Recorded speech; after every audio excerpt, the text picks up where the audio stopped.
are the top 10 best sneakers for spring summer 2023. Now I made this list based off some of my personal favorites that seem to be very versatile for the hotter seasons as far as looks and functionality. Though some of these shoes I don't have in my personal wardrobe, I think they are all a safe purchase if it aligns with your personal style. Now we're gonna hop right into the first one, bro. We ain't wasting no time today, and the first one is Crocs, but specifically the chunky Crocs. Now I know everyone is used to the typical Crocs, but there has been such a wide variety of models lately, it's crazy. I personally wasn't much of a Croc fan until coming across what is probably my most worn shoes as of recent, which is the classic Crush Clog. There's actually a few variations of this model now. I think they have a mid-top version, and they also have what is called the Mega Crush Clog, which really just has more like a sneaker structure outsole. But overall, it is definitely one of my favorite footwear choices looking forward to spring summer. Moving on to number 2, we got the Rick Owens Ramones. Now, I understand the thought process with everybody thinking that this shoe has been played out, but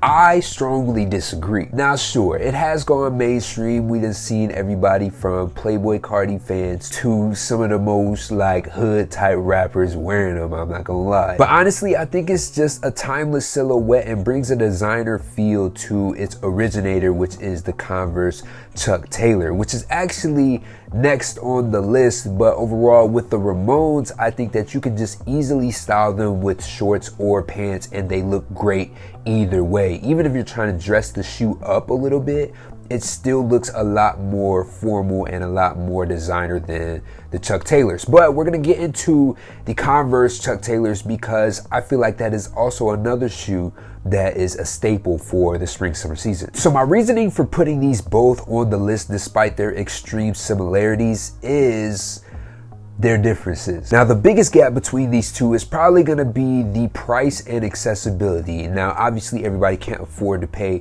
$700 and up for the pair of Ramones, so if you want a similar type look, you're definitely going to have to go with the Converse Chuck Taylor. But outside of the price point, I think that Chucks can just be worn in a variety of different ways that I don't really see many people wearing the Ramones. For example, you have flipping the tongue down, which I see a lot of people do. I also do myself, and I think that it just adds a different flair to the look, especially if you're wearing shorts or if you're wearing pants. It kind of adds another element to the look of it. On top of that, if you just prefer a slimmer silhouette and you don't want the toe cap to be so bulky, Converse is definitely the one. Let me know down in the comments if y'all got any other ways to wear Chucks too, but we're gonna go ahead and move on to the next one. So fourth on the list, it's gotta be the Adidas Samba. Now, this shoe has really been bubbling as of recently. We see them more often now than we ever have, probably thanks to TikTok, which is actually kind of funny because down here in my notes, I wrote these were like the TikTok starter packs, which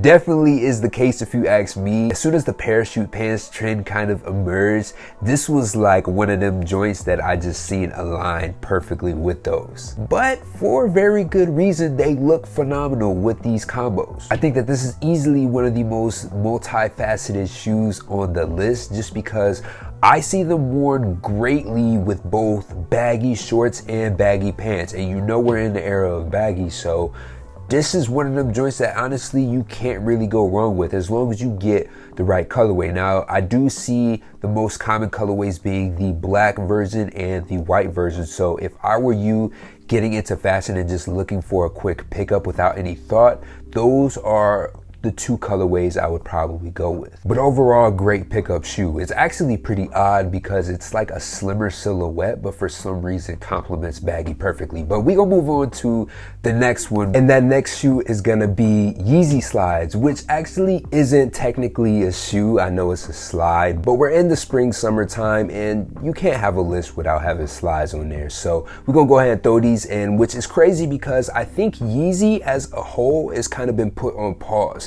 I feel like the previous years we've seen lists like these be taken up completely by Yeezys, and I think with their split from Kanye West and Adidas has put quite a gap on Yeezy taking over the spring summer season, at least until Kanye West drops some new heat, and it's probably gonna be right back in the list. But for right now, I think the Yeezy Slides is something that is definitely a staple. But we're gonna move on into what's more of a category than a shoe, and that is clogs. Now honestly, I think that clogs have a really cool look, and it is kind of like an alternative to slides because it just has like a closed toe cap but still has that on and off slip on type of effect. You get what I'm saying? So I will give you a couple of my favorites. Now I personally have a pair of clogs from Toga Varillas, and they have some of the best mules and clogs I've seen for my personal taste. So you can kind of search around and you'll be able to see different models of them and stuff like that. But I definitely think that's a fire brand for you to check out. I think Jacques Mousse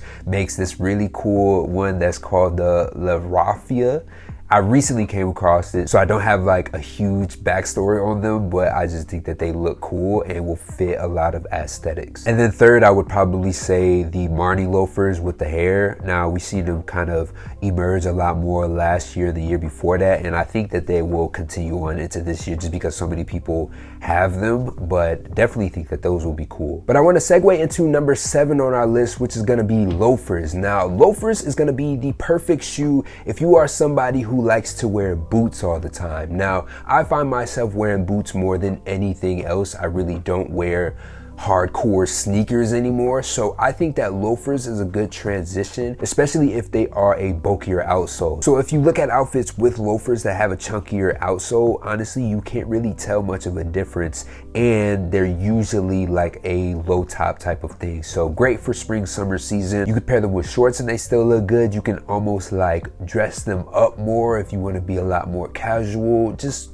overall, one of them joints you need in your closet. Now we're moving into the 8 spot, but the next 3 on the list I would say are very similar in silhouette and style. For the number 8 spot, we got the Salomon XT6. Now this is gonna be the perfect trainer shoe for all of those people who like that hiking or gorpcore or those more tech type of outfits. This is gonna be a perfect shoe for you just because I think that the materials that they use on it and the colorways that they have align perfectly with that style. So if that's your niche, I think that this is a good shoe to get into. There are a couple of different models also, but this is the one that I see being the most common and the easiest to decide on when it comes to purchasing. Now for the 9th spot, we got New Balances. Now I do have a couple of models in mind, but I think overall New Balances have just killed it with shoes in the past couple of years. They are kind of playing out a little bit with certain colorways of models, but honestly I think that they still look good. They're easy cop for people getting started into fashion and have more of a runner's aesthetic, and I can attest to the comfort of those being crazy. But the 2 models that I would probably go to if I was to buy a New Balance right now, it would probably be the 1906R or the 2002R. Now they both have some crazy collaborations that come along with them, but I think for the base model of what the shoe is, looks very, very nice, like, and with a lot of different outfit combinations. So that would be something that I would look into if you are a New Balance fan. But we're gonna move into the last but definitely not least shoe on the list, which is gonna be the Asics 1130. Now I have heard that you can get this shoe for such a cheap price. Now I know they do have collaborations. I know they have like the Asics gel models with a bunch of like gel collaborations and stuff like that, but honestly this is gonna be one of the ones that will look very, very nice if you are looking for that runner shoe aesthetic. Honestly, I really like the Balenciaga runners, and if you can't afford those, this is probably going to be the next coolest alternative. They also make them in various colorways that look exactly the same as those. So like if you don't want to spend over $1,000 on some Balenciagas, I would say that it's gonna be your next best bet. So definitely look into those. But that is pretty much gonna be my list for the top 10 best shoes for this spring summer season of 2023. I really appreciate you guys for watching. If you could do me a huge favor, go down and smash the like button for the boy. That's all y'all gotta do, smash the like button. Honestly, leave me a comment below if I missed a shoe that you will be wearing for this spring summer season. But other than that, man, I really just appreciate y'all for watching and tuning in with your boy. I'll be back to you with more. Peace.